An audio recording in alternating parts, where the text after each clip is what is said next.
Hello, everyone. I hope you're all doing well. Okay, today we will cover chapter 2.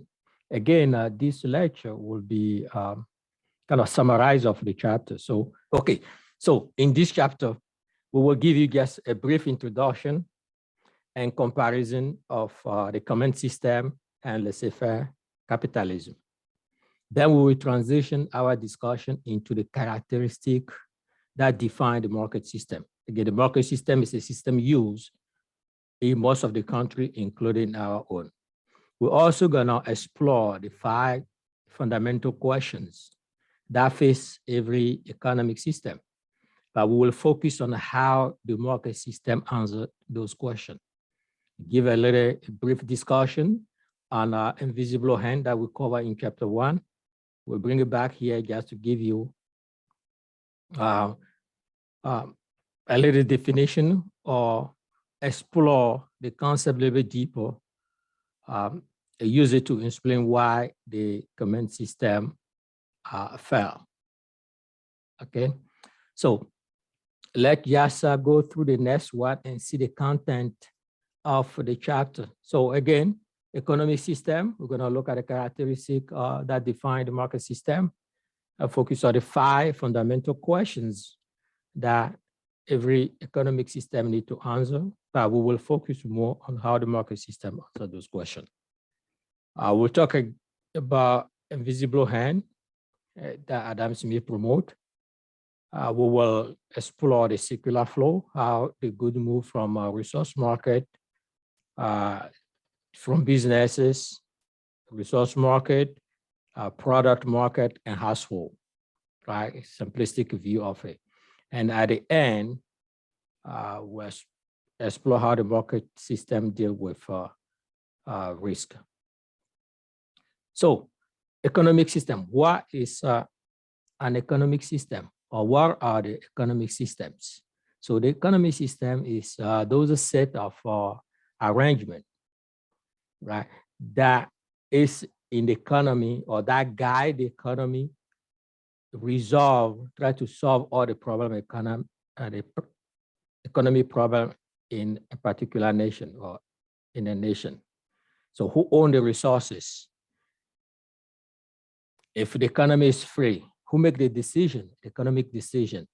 All those things or those arrangements that is in the economy, that guide, right? Those mechanisms that coordinate all the activity economic in a particular country. So you can see already say who own the resources. You know that in certain economy, resources are owned by the government, while in other economy, resources are owned by a private enterprise. So those are the things that we're gonna look at here.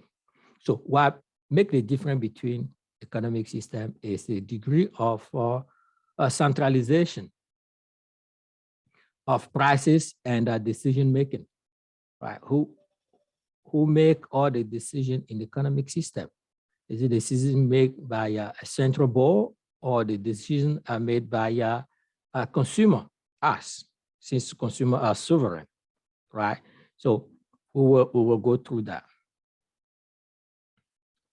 So the first economic system that we have is what we call the laissez-faire, letter B, capitalism. And again, as this is promoted by Adam Smith in his book that was released in the 1776, I believe, The Wealth of a Nation. In the mind of Adam Smith, the laissez-faire capitalism is a system where government doesn't have any role. What I mean by that is the role of government is just limited to protecting the private property from theft, or to make sure that it set up the legal environment, the legal platform where businesses can deal with each other, right? One business can deal with consumer or deal with each other. What I mean by that is a legal platform. When we have a contract, we had to buy by the term of the contract. So government make sure that they have that platform that reinforce the contract. So everybody buy by the term of contract. In the mind of Adam Smith, government role is not to collect taxes. It's not to make a redistribution. So you can see already that the laissez-faire capitalism, a kind of ideal system. Realistically, you don't see that system anywhere in the world because government doing those things will need resources, will need a revenue to be able to carry out any government project. And the money it's not free. Government has to have a money. And the only way government have a money is through taxation. So you can see already that the laissez-faire capital is the way Adam Smith promote that concept is tough to the applicability of the concept is tough. So it's more ideal system. So I want you guys to take it as an ideal system that is there, a limited role of a government just to protect the private property and create a legal environment where the control are reinforced. Okay, so the next one at the extreme is the command system. Command system is also known as a socialism or communism. In this system, government owns all the resources and decisions are made by a central planning board. So you guys recall in our system, we say the consumer are sovereign and they agree with a business through the dollar vote, right? If you had to sell or you had to produce what your consumer want, you cannot just produce something that your consumer don't want. They're not gonna give you that dollar vote. But here in the command system, we say that the decision, resources are owned by government and all the market decision are made in advance by a central planning board. So the example of what we still see the command system, the country where we still see the command system are North Korea, Cuba, and Myanmar. So the market system, I said before that the market system is the system used in most of the country, including the United States. So the market system is a mix of a decentralized decision-making with some government control. Decentralized decision-making because of the resources are owned privately, right? And you are free to undertake any activity you want, right? As long as you comply with, if you need a licenses or if you need a place, as long as you are in the legal norm, you are okay, it's okay for you to undertake, you are free to undertake any activity that you want once you are in the legal norm. So the market system, we say with some government control. Here, government control, right? We have a limited government, important by limited government control because government tax, the higher income earner and use that money as a redistribution to people in need. Also, government put legislation or regulation in place so that people don't abuse the system. So you can see that government have a little control, very important but limited control in our system. So we talk about the laissez-faire capitalism, the letter B, which is just ideal system promoted by Adam Smith. The command system, when government own all the resources and the central board plan ahead what to produce and make all those decisions. And the market system, which is used in the majority of the economy today, including the United States, is a mix of a decentralized decision-making with some government control. Right. In the market system, private market are dominant force, right? And also private ownership of resources. The system is driven by self-interest behavior. What is in for me? What is my desired outcome, right? You want to undertake a business, your desired outcome is to maximize your profit, right? As a consumer, you spend your money in the way that maximize your satisfaction, your utility. So the characteristic of, again, the market system, now we're going to talk about market system, go deeper and explore all the characteristics and also bring back those 5 questions and see how the market system answers those questions. So the first characteristic of market system is a private property, right? people own property, free to own property in the market system. You are free to undertake any activity you want. You're free to make choice. If someone offer you a job, for instance, if you don't agree with the term of the job or the salary package, you are free to deny and go to a competitor. Because you look for what is in for you, what is in for me, the self-interest, right? Another characteristic of the market system is the competition. We have more than one, a lot of buyers and sellers operating in the market system, to the way that we have a flexibility to go to a supplier A or supplier B, again, promoting our self-interest, right?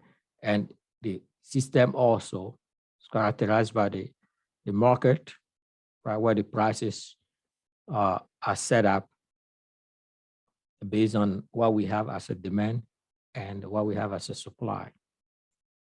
So this global perspective, which is also called Index of Economic Freedom, it measures the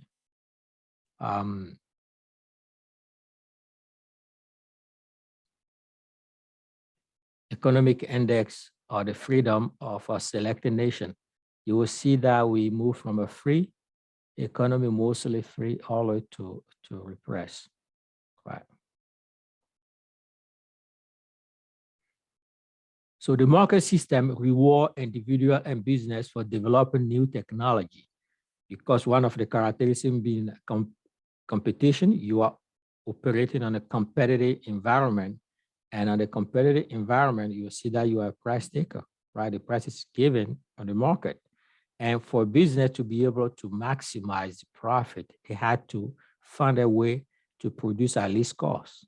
And one of the ways to do that is to find better technology that will improve your productivity. So you see, to that end, the market system reward individual and business for the development of those new technology that will help business to produce at least cost and maximize the profit. The specialization allows economy to take a better advantage of their resources and the capability that they have. So you specialize in one particular task, that's just so that you do more effectively and reduce the error rate, right? The division of labor or human specialization increase productivity by making the best use of a different ability that we have. Okay. Again, that is a specialization also force learning by doing, keep improving by doing the same task. So now that we define the market system, let's see the role of money in the economy. Before the use of money, the system we have is called the barter system. And the challenge for the barter system is you have to have that coincidence of want and need to be able to perform the transaction. To be able to trade with someone, you had to want or need what the person have, and the person also had to need or want you have to be able to make the change. If you don't have that coincidence of the want, you see that it's tough to be able to trade. The introduction of money make the trade easier, because money as a mean of a change. Everybody who got money, you can spend it everywhere, right? People accept money. Money is our legal tender, right? So if you sell something and you receive a money, you had that, it's a liquid asset that you have, you can also use it to buy from someone. Instead of receiving an asset, you have to convert the asset to a money or convert to something that, another asset that the person wants before you can perform the trade. So money make it easier. So let's see the illustration of money in this simplistic flow. So if we have example of 3 states over here, so Nebraska, Idaho, and Florida, they all have a surplus of what they produce best.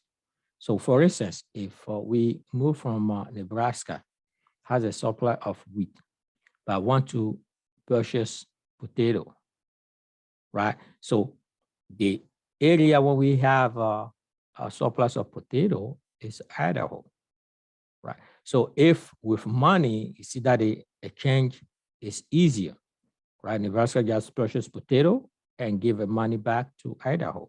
Now Idaho have that liquid asset, can also trade. If you want oranges, it can trade it with Florida, and Florida got the money, can also trade with Nebraska. So again, the money here,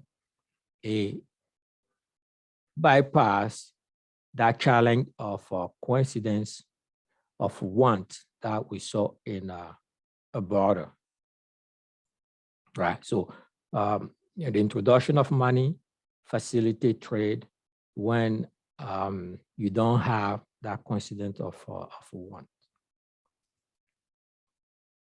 We already alluded to the active but limited role of government, right, to be able to alleviate the market failure, right? If it's something that people want that have a positive externality, for instance, and businesses don't want to produce it, government collecting taxes can use that tax and give a substitute to business to produce that particular good, because that good is good for that particular product, is good for the population. So government will promote it using a tax revenue as a subsidy to businesses to produce it, right?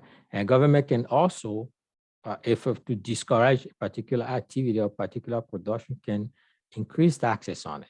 Government that role to be able to alleviate market failure. Doing so, government will increase the effectiveness of the market system. But we know all the size of a government. Good intention to correct the market failure, it can end up also into government failure, right? But we know that market function if there's no intervention. But whatever you intervene in the market, the rationing function of prices, it doesn't work anymore. So you have to take that regulation or that intervention out before it can work. So again, the risk here is government good intention to be able to alleviate market failure. By doing so, they will increase the effectiveness of the market system, but also can go to, it's a possibility for government to fail. So you need to keep that in mind. So here are the 5 fundamental questions that every economy system need to pose and answer. But we were just going to focus on how the market system deal with these 5 different questions. Okay, so the first one is what will be produced? As a business minded, you want to produce goods and services that generate profit. Here in mind, consumers are sovereign, right? They agree with you through the dollar vote. If a consumer agree with you, you see the dollar flow in. If they don't agree with what you produce, you're not going to see that flow in of the dollars. So you need to change your strategy, right? So because that will, the dollar vote will determine what product or industry will survive or fails, right? If the money is not flowing in, eventually that means that you will be on the position to fail.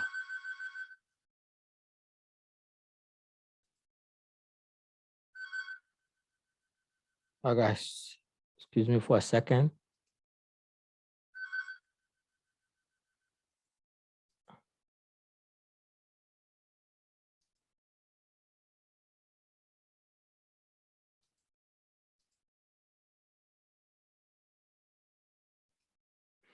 So the second question is what will be produced? Now, that was the first one. The second question is how will the good be produced? You want to use a technology. You want to be able to produce a good at least cost using the most efficient technology. Why you want to do that? Because again, when you reduce the cost of production, that's how you increase your profit margin and you maximize your profit by doing so. So again, you got to use an innovative way to find a technology that will help you to use efficiently the resources you have to be able to produce at least cost. One thing can also impact you here is the prices of the resources you need to produce the good, right? Because if those resources price increase, chances are that your cost of production will increase and your outcome, which is to maximize the profit, will be impacted. So here is one example of how to produce. In this example here, we have all the resources: labor, land, capital, entrepreneurial ability.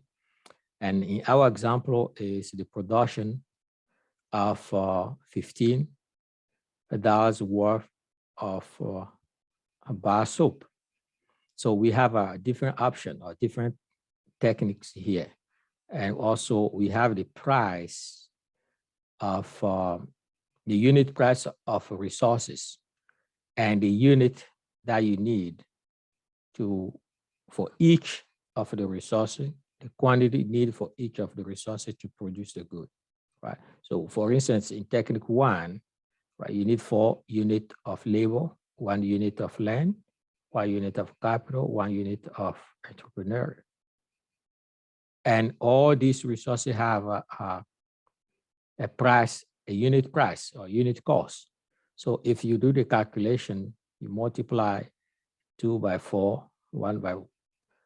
And when you multiply the whole thing, you will see that the cost of producing the bar soap that you will sell for $15 using technique 1 is 15. Technique 2, the cost is 13. And technique 3, the cost is 15. So the question to you is, what is the technique that you're going to use to be able to maximize the profit? Okay.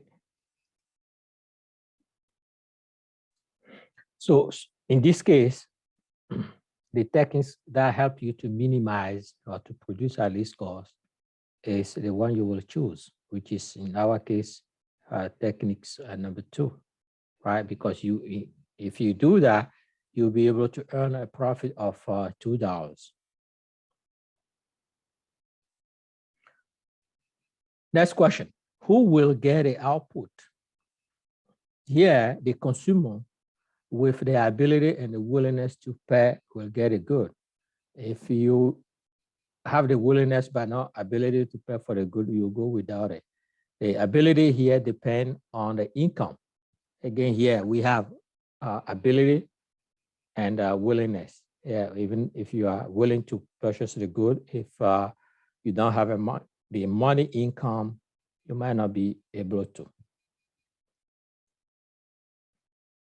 So how will the system change? The system will need to follow the change in consumer tastes and preferences, right? The market system, you need to anticipate any change in your consumer preference to be able to adapt the product to that new preference, right? You always want to keep that competitive advantage to be able to provide the consumer what they want, what they need, right? Change in technology, right? You have to be able to anticipate the change in technology, right? And if you find, you will find the interest to be able to adapt to the new technology on time. Change in the resource prices, right? If the resource that you use to produce the product, so those resources, the price of those resources ultimately will impact your cost of production. So based on which way the price of the resources free to you, you need to be able to anticipate that. And if those increase is something that you can pass on a competitive market, if not, you will need to find a different dynamic to be able to use a different mix of resources so that you can deliver the same product and at a competitive price on the market, right? So when technology and the resource price change, it will affect your cost of production eventually, right? So ultimately will impact the quantity or the amount of good product that you release to the market. How will the system progress? Right? How will the system progress? We see before that the market system promote technological improvement. Why that? Because of that's the only way that you will produce at least cost. But I think equal if productivity or technology improve, you'll be able to produce using the same mix of resources you have and produce at least cost, right? So to that point, you will see that the market system promote technology, right? Technological research, the market system promote that. And in our system, in any market system, that tend to send you to that accumulation of capital that we see in the market system, because you keep investing in a technology to be able to take that competitive advantage, right? Technology will put you there. And by doing so, you accumulate a lot of capital. And also that creates that notion of a creative disruption. And the creative disruption is the idea that the creation of new technology or new product would destroy the market position of the existing monopoly. What I mean by that, if company who are in the monopoly, who are in the top of the market today, because they are using best technology, if they don't keep up with those technology and new technology come, that better technology come to the market, chances are that the monopoly power will kind of vanish, and other people, other companies will take that competitive advantage. So you will see corporation or firm didn't keep up with technology eventually will disappear, or will bankrupt or disappear, or downsize to the firm that keep that technological advantage and more profitable.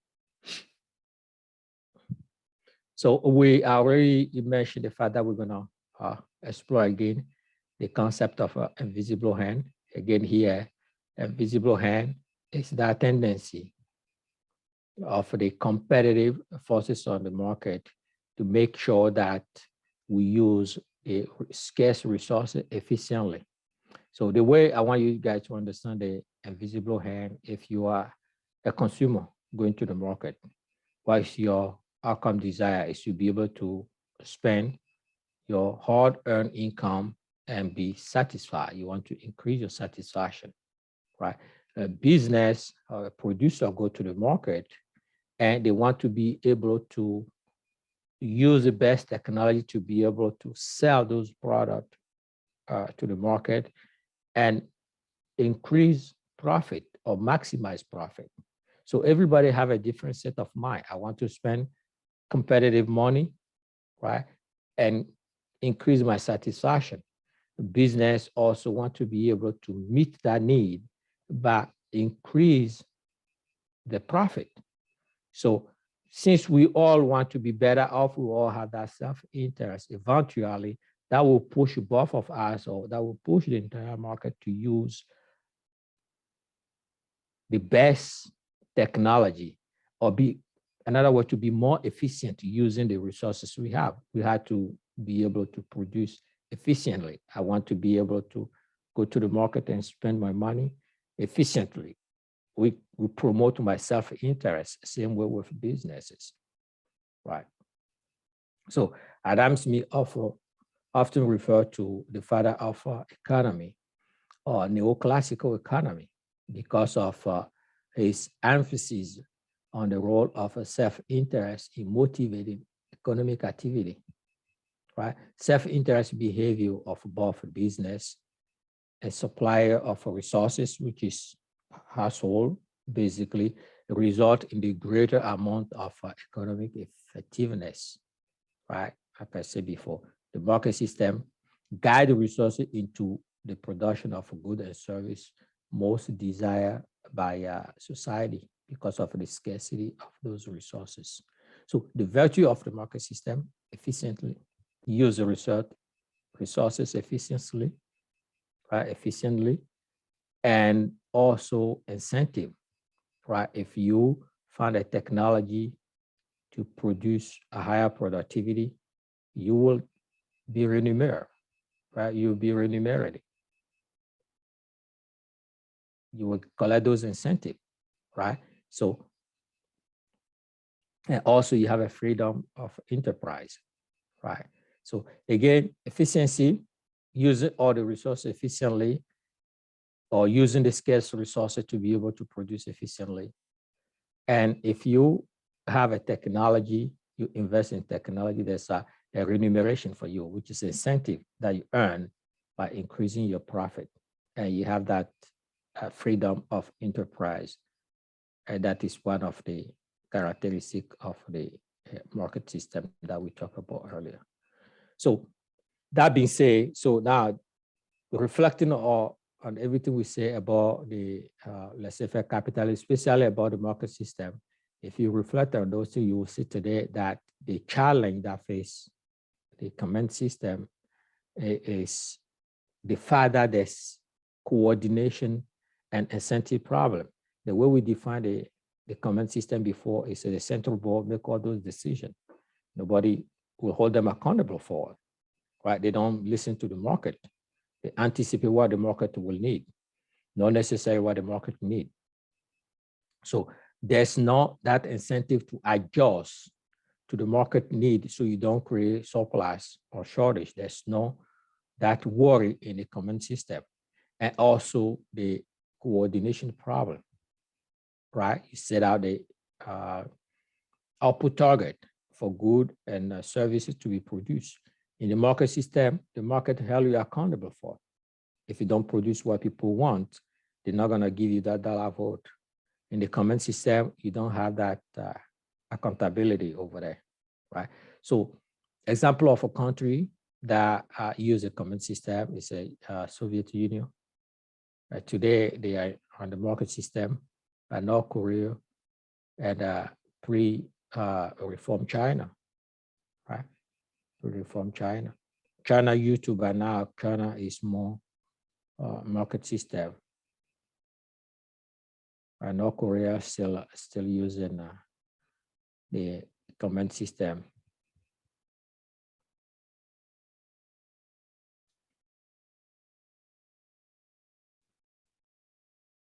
The circular flow will show you how the good flow from one market to the other market, from one economic entity to a market.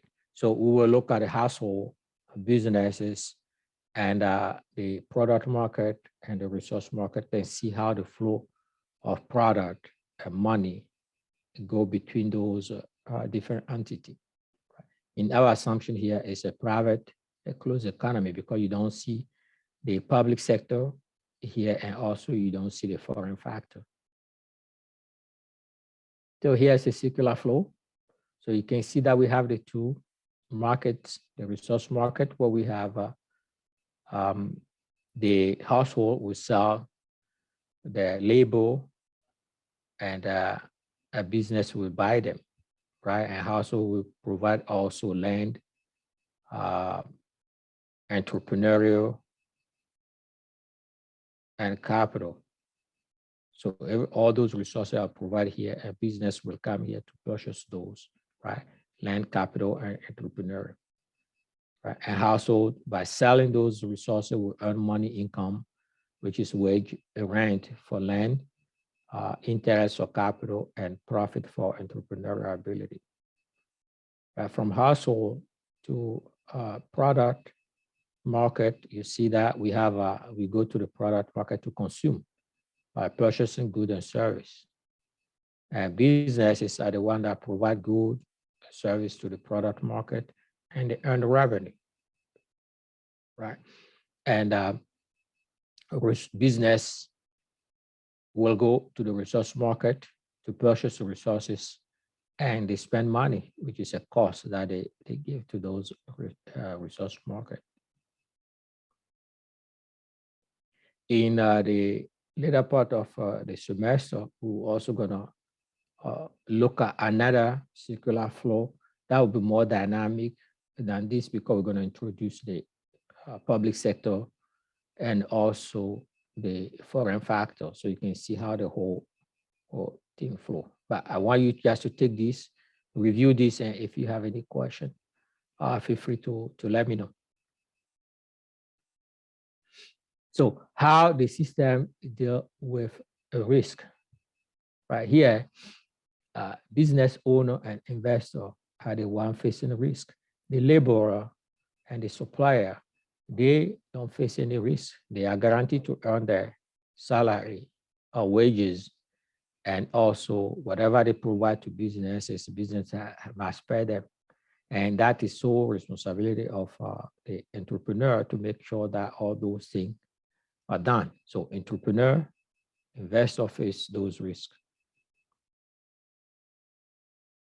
You have losses due to input shortage, changes in the consumer taste, and also they had to face a natural disaster that may or can apply the supply chains. I recall late 2019, early 2020, when we have the pandemic, the supply chain was disrupted, right? And that impacted a lot of businesses. Employee, supplier, they have a security because they must be paid. Whether business make a profit or not, you have to pay your employee and your suppliers. Okay.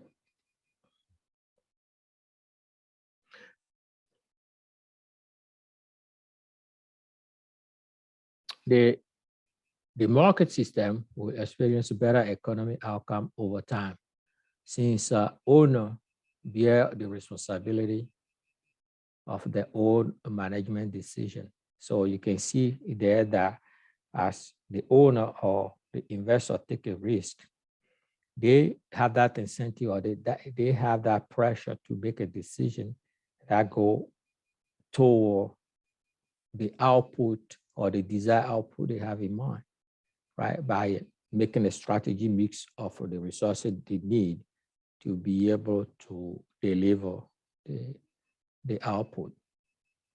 So if you compare this to the comment system, where no one bear the responsibility of a bad management decision, you see that is kind of common sense for the demise of the comment system because nobody's held accountable for a wrong decision. Here, there's accountability, and that accountability be on the business owner or the investor. For the majority of us, we dislike a risk, right? We dislike risk. We just want guaranteed income, and we want to sell and get the money.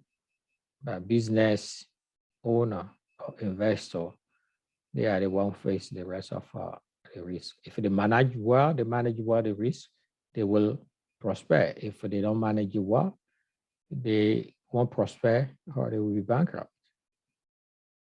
Okay. The last word of the chapter give you example of Venezuela. The problem in Venezuela have been well publicized in the news over the recent year, right?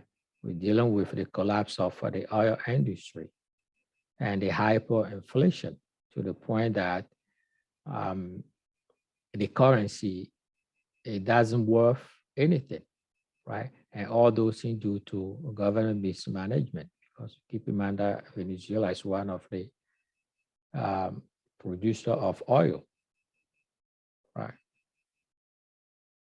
but because of mismanagement, and that the country was on the verge to collapse with a higher hyperinflation. Those are the things that we saw in 2017, I believe, and 2018. You had that big inflation that was estimated at 1.3 million percent. So think about it, inflation of 1.3 million percent. All right. So that's the end of this chapter. And again, if you have any question, make sure that you get those questions to me at our weekly meeting. Thank you, and I hope you enjoy the rest of your day.